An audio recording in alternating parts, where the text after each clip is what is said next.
بسم اللہ الرحمن الرحیم۔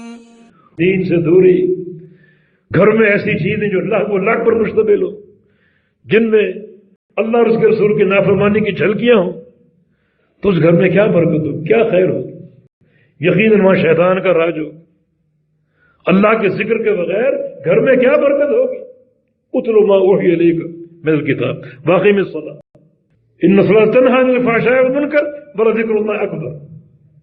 یہ تین کام تو ہر گھر میں ہونے چاہیے: قرآن کی تلاوت، نماز کی اقامت، اور اللہ کا ذکر۔ اللہ کا ذکر، صبح و شام کے اذکار، خاص طور پہ یہ حفاظت، یہ گھر کی حفاظت کے قلعے ہیں، ایسے حصار ہیں کہ شیطان اپنا وار نہیں کر سکتا۔ ہم ان اذکار سے آگاہ نہیں، واقف نہیں۔ اور یہ بات یاد رکھو، آج کے دور میں ایک بڑا کردار گھروں کے ٹوٹنے کا اور طلاقوں کے واقع ہونے کا اور نظام کے ناکام ہونے کا ذکر میں کمی، اللہ کے ذکر میں کمی، بڑا ایک سبب، بڑا ایک عامل ہے۔ آج کا دور جو ہے، اس دور میں دو چیزیں ایک بڑی نحوست کی شکل اختیار کر چکی: ایک حسد، دوسرا نظر بد۔ اللہ نے آپ کو نعمت دی، اچھا گھر دے دی، اچھی گاڑی دے دی، اچھا علم، اچھی صحت دے دی، لوگ آپ کے حاسد ہو جائیں۔ اور حسد کے تیر جب نکلتے ہیں، چلتے ہیں، چاہے حاسد امریکہ میں بیٹھا ہو اور آپ پاکستان میں بیٹھے ہو، اس کا تیر وہاں سے بھی چل سکتا ہے اور آپ تک پہنچ سکتا ہے۔ نظر بد کا تیر کب پہنچے گا؟ جب وہ آپ کو دیکھے گا تو نظر لگے گی، لیکن حاسد اگر امریکہ میں بیٹھا ہے، وہاں سے بھی آپ اس کے حسد کا شکار ہو سکتے ہیں۔ حسد سے کیا مراد؟ کہ کسی کی نعمت کو دیکھ کر کڑنا، جلنا، صرف جلنا، کڑنا۔ حاسد بدترین انسان۔ نعمت کس نے دی؟ اللہ تعالیٰ نے دی، تو وہ کس پر کوڑ رہا؟ اس کا جلنا کس پر ہے؟ اس بندے پر یا اللہ پر؟ فیصلہ تو اللہ تعالیٰ کا، عطا تو اللہ کی۔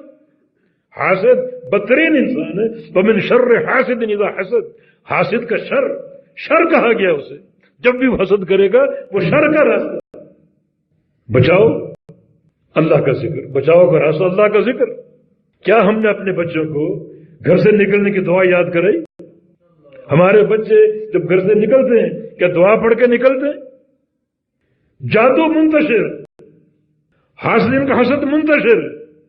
بعض اوقات ایک جادو پھٹکتا پھر رہا ہے، جادو کیا گیا، جادو کا عمل انجام دیا گیا، پھٹکتا پھر رہا ہے۔ ممکن ہے ایسے شخص پر وہ مسلط ہو جائے جو اپنے گھر سے نکلا دعا پڑھے بغیر۔ اگر دعا پڑھ کے نکلا ہے تو اللہ کی پناہ میں آ چکے، اس کا کوئی نقصان نہیں کر سکتا۔ یہ صبح و شام کے اذکار، یہ دعائیں ہمیں یاد ہیں، ہمارے بچوں کو یاد ہیں۔ اس سے بھی نظام تباہ ہوتے ہیں، گھریلو نظام تباہ ہوتے ہیں، فرقتیں بڑھتی ہیں، دوریاں بڑھتی ہیں، جدائیاں پیدا ہوتی ہیں، رزق کی برکتیں چھن جاتی ہیں۔ اور اگر اللہ کا ذکر ہو، وَاذْكُرْنَ مَا يُتْلَىٰ فِي بُيُوتِكُنَّ مِنَ الْآيَاتِ وَالْحِكْمَةِ، یہ پہلا دور تھا۔ گھروں میں کیا ہوتا تھا؟ قرآن کی تلاوت اور حدیث کی تلاوت ہمارے گھروں میں ہوتی۔ سب پوچھو اپنے آپ سے، ہمارے گھر میں صحیح بخاری ہے؟ ترجمہ ہو چکا ہے اردو میں، انگریزی میں؟ اپنے آپ سے پوچھئے۔ چھت پر جا کر دیکھو، ڈش اینٹینا لگا ہوگا، کیبل لگی ہوگی، اپنے آپ سے پوچھو صحیح بخاری ہے؟ کہ قرآن و حدیث کی تلاوت گھروں میں ہوتی تھی، آج ہوتی؟ تو برکتیں کیسے پیدا ہوں؟ یہ نظام کیسے مربوط رہے؟ یقیناً یہ شکست و ریخ جو ہے اللہ تعالیٰ کے دین سے دوری میں ہے۔ اور اگر دین کا قرب آ جائے، اللہ کا ذکر آ جائے، نماز کی اقامت آ جائے، تو برکتیں اللہ کی طرف سے آئیں، رزق میں برکت اور خاندانی تعلق میں برکت، اولاد میں برکت، آگے رشتے ناطے ان میں برکت۔ یہ سارے منسلک ہیں سچی اور صحیح اور قوی دینداری کے ساتھ۔ اور دینداری اگر نہ ہو تو پھر یہ ساری آزمائش، یہ سارے فتنے، اور اللہ کے بندوں پرفتن دور ہے، یہ پرفتن دور۔ نبی علیہ السلام کی حدیث کے مطابق فتنے یلغار کریں گے انسانوں پر، انسانوں کے دلوں پر، کارج الحصیر عود العود، صحیح مسلم کی حدیث۔ جیسے چٹائی کے تنکے ہوتے ہیں، چٹائی کے تنکوں کی مان، ایک دن کا، پھر دوسرا، پھر تیسرا، پھر چوتھا. چٹائی آپ دیکھیں اس میں 1000 تنکے لگے ہوتے ہیں تب چٹائی تیار ہوتی ہے.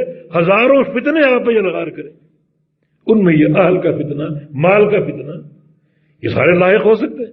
اور بعد یہ فتنے انسان کو ایسے شر پر ابھار سکتے ہیں جو شر کفر کی حدود تک پہنچتا ہو. اللہ کے پیارے پیغمبر کے فرمان کے مطابق انسان صبح کو مومن ہے اور شام کو کافر ہے، شام کو مومن ہے، صبح کو کافر ہو چکا. یہ بھی اور دین ہے بیرد من الدنیا، دین کو پیش ڈالتا ہے دنیا کے معمولی ساز و سامان کی خاطر.